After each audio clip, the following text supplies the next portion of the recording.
Right, दोनों में potential difference same है, डिस्टेंस सेम है, तो ऑब्वियसली दोनों में फील्ड भी सेम होनी पड़ेगी।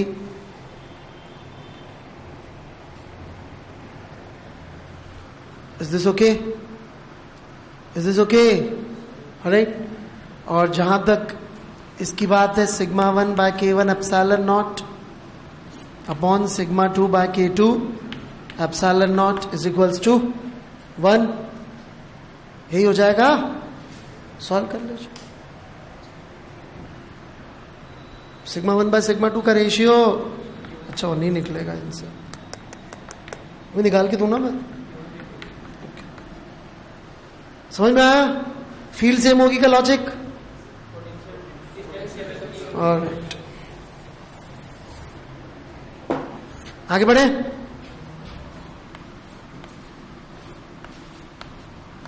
यदि यहां तक K1 यहां तक K2 है,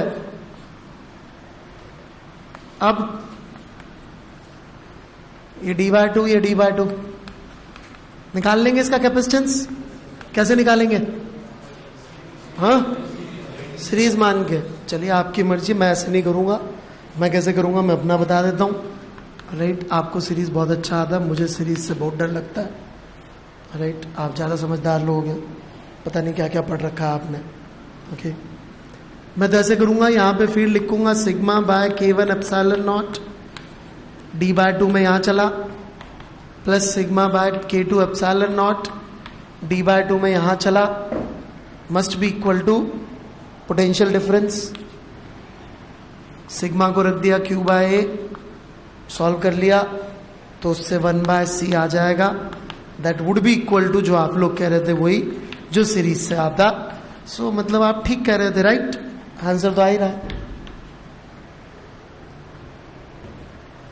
जो सीरीज से आता वही आता, बिल्कुल सही है। आंसर सही है तो लॉजिक भी सही होगा। राइट,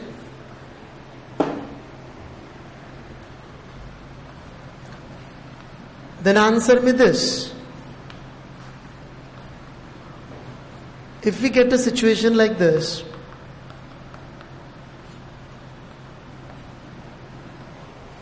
समझ रहे arrangement? If I create something like this, there are two possible solutions to calculate capacitance of this arrangement. Solution number 1 goes like this, कि हमने इसके 2 टुकड़े कर लिए।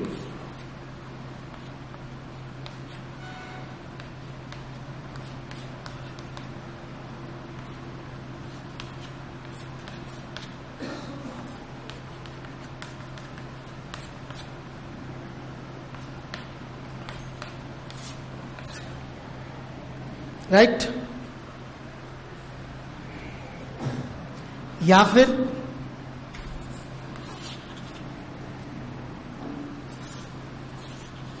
इसको हम ऐसे भी ब्रेक कर सकते हैं।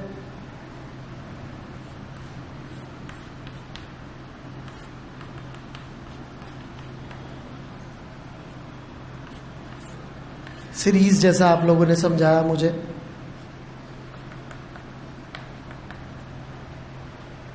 किसी एक से आंसर सही आता है, दूसरे से गलत आता है। Any ideas? किससे गलत आता है और क्यों? क्यों is the key word here. क्यों नहीं हो तो बोलिएगा भी मत।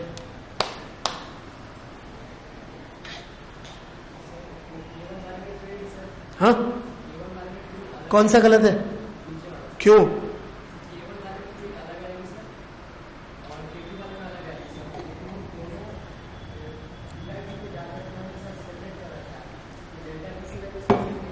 Delta Q. ओके, बिल्कुल सही बात है। ये और ये पॉइंट सेम पोटेंशियल पर नहीं है, इसलिए हम इस तरह से तोड़ नहीं सकते। It would be meaningless. तो इसको यदि सोचना भी है तो यही सोच पाएंगे। इसलिए सीरीज वेरी डेंजरस। क्यों डेंजरस? क्योंकि आप हवा में मेटल की प्लेट नहीं मान सकते। कुछ नहीं है तो मान लेते हैं मेटल की प्लेट है, non metal plus metal cancel हो जाएगा। ऐसे नहीं होता। राइट, तो इसलिए दिस वुड बी रॉन्ग। क्यों रॉन्ग है? क्योंकि इस पॉइंट का पोटेंशियल इसके बराबर डेफिनेटली नहीं है। क्योंकि हमें ऐसे ही दिख रहा है कि यहां पर तो पोटेंशियल पक्का आधे पे आधा आएगा और यहां आधा नहीं आएगा। K1 यदि K2 और K3 बराबर नहीं है तो यहां पोटेंशियल आधा नहीं आएगा। Got it? चलिए,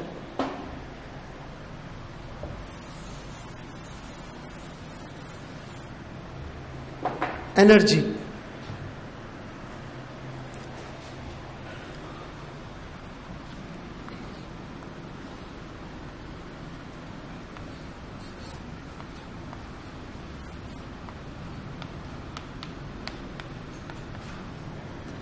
एक डाइलेक्ट्रिक मतलब एक कैपेसिटर बिना डाइलेक्ट्रिक का isolated charge Q minus Q, कितनी एनर्जी है इसमें?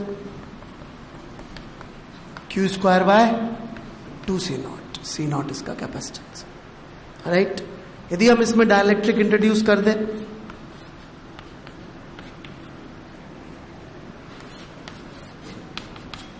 कितनी एनर्जी आ जाएगी इसमें? हाँ,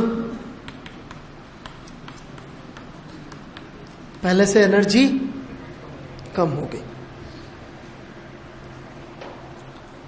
कहां गई होगी एनर्जी? क्या हुआ होगा?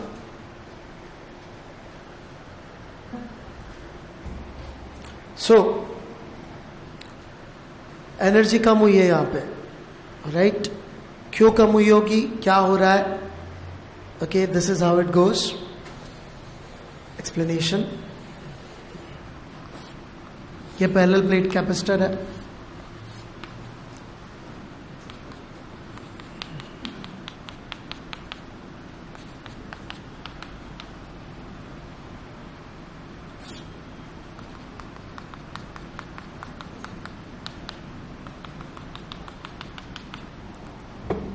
और हम लोग यहां पर इस तरह की फील्ड बना देते हैं।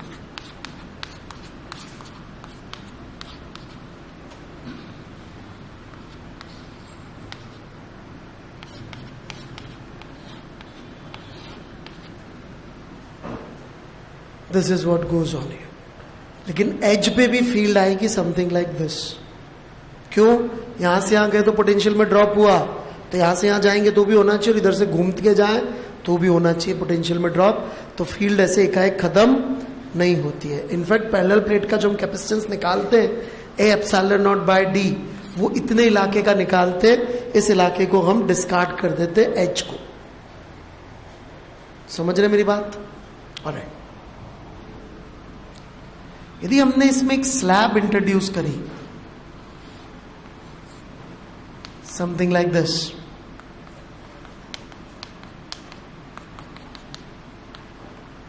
तो इस पे फोर्स लग रहा होगा,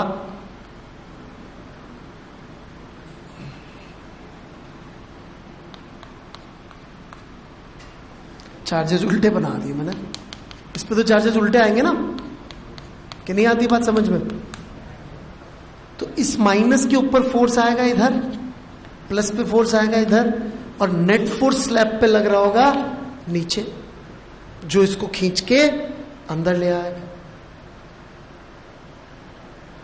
तो इनफैक्ट यदि हमें स्लैब को इंट्रोड्यूस करके छोड़ेंगे तो यहां तक आते आते ये काइनेटिक एनर्जी गेन कर ली होगी, इसलिए इलेक्ट्रिकल एनर्जी थोड़ी सी कम आ रही है, राइट। इनफैक्ट इस फोर्स F को हम कैलकुलेट भी कर सकते हैं, वर्मा जी ने बता रखा है कैसे, राइट। समझ में आया क्या हो रहा है? क्लियर आया? कोई डाउट? पक्का? Alright, okay.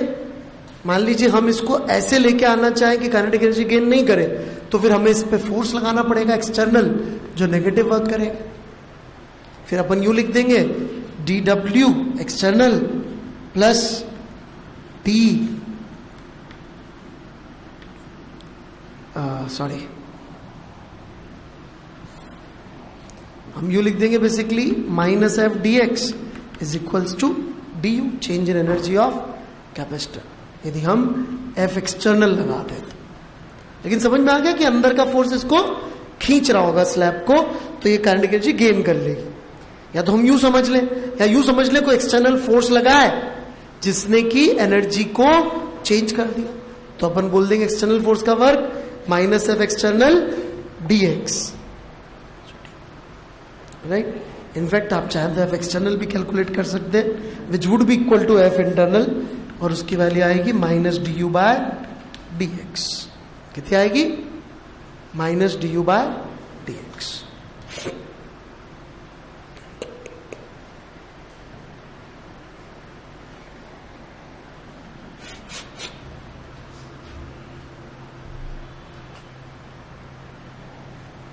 Good out? Anything?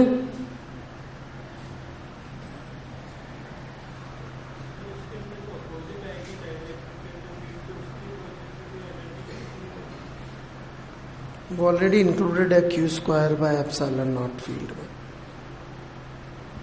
जब क्यू स्क्वायर बाय 2c अपन ने एनर्जी लिखी कैपेसिटर की, तो उसमें फील्ड आई कि कुछ और आया है? वो एनर्जी किस चीज की लिखी है? कितना गर्म है वो, राइट है, कितना हॉट है, तो फील्ड की एनर्जी है ना, उसको 2 बार लिख दें क्योंकि तुमको अब याद आया। फील्ड की एनर्जी है क्यू स्क्वायर बाय 2c, और किसकी एनर्जी हो? तो आप चाहें तो ऐसे फोर्स भी निकाल सकते हैं, u as a function of x करके। U as a function of x जब लिखेंगे, बस ये ध्यान रखिएगा, यू को रखिएगा क्यू स्क्वायर बाय 2c, क्योंकि क्यू कांस्टेंट है, आइसोलेटेड कैपेसिटर है। C as a function of x बना के पुट कर दीजिए, यहां पे डिफरेंशिएट कर दीजिए, फोर्स निकल जाएगा। वर्मा जी ने सेकंड लास्ट सॉल्व एग्जांपल में कर भी रखा, चेक कर सकते हैं आप, ठीक है।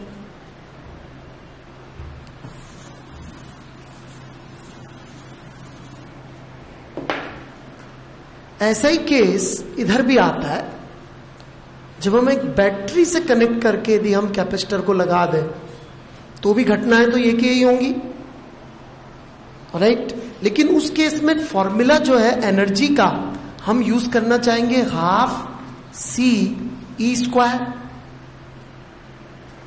क्यों? क्योंकि क्या कांस्टेंट होगा? पोटेंशियल। तो इनिशियल एनर्जी ये आएगी, फाइनल एनर्जी यदि इस लॉजिक से चले तो ज्यादा आ रही है, which is very difficult to explain. क्यों? क्योंकि अल्टीमेटली देखा जाए तो एनर्जी तो कम ही होनी चाहिए थी।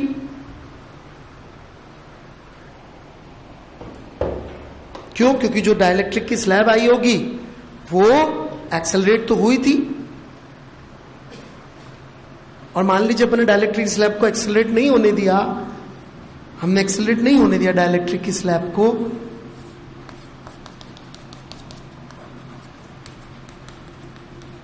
तो एक एक्सटर्नल फोर्स लगा होगा जिसने स्लैब को जाने से रोका होगा, तो उसने तो नेगेटिव वर्क किया ही है ना। यदि उसने नेगेटिव वर्क किया एक्सटर्नल फोर्स ने, तो फाइनल एनर्जी इनिशियल से ज्यादा कैसे हो सकती है? This is the reason. समझ में आ गया सबको? क्वेश्चन क्या है? आंसर ये माइनस एफ एक्सटर्नल, एग्रीड, उसने वर्क किया, लेकिन ये बैटरी भी सो थोड़ी नहीं है। यदि पोटेंशियल सेम रखा है तो चार्ज फ्लो होके गया होगा कि नहीं गया होगा? नहीं गया होगा? गया होगा। यदि BQ चार्ज फ्लो होकर गया है तो बैटरी ने वर्क किया है EDQ, that must be equal to DU। हो गया solve. Q is equals to C, DQ is equals to E into DC।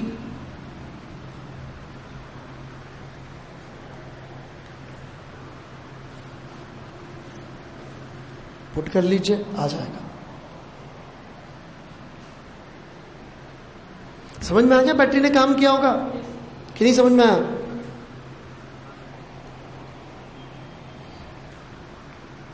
कोई डाउट?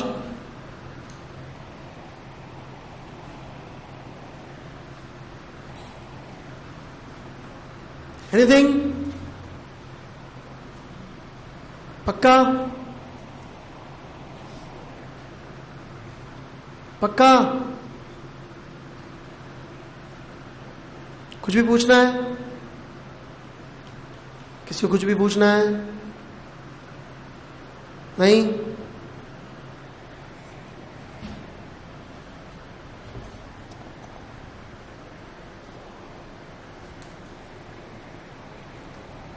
दैट्स इट, और कुछ नहीं होता कैपेसिटर में पढ़ने के लिए। इसको मैं सॉल्व कर देता हूं, इतना सा बचता है। डी क्यू लिख ही दिया। यू का फॉर्मूला ये है ही सही, U is half C square, तो डी यू कितना हो जाएगा, E square D C by 2, put कर दीजिए यहाँ पे, तो minus F external D X plus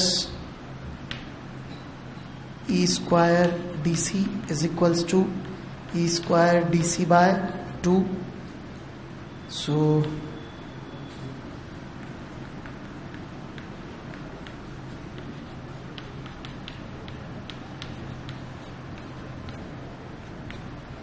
ये फोर्स आ जाएगा।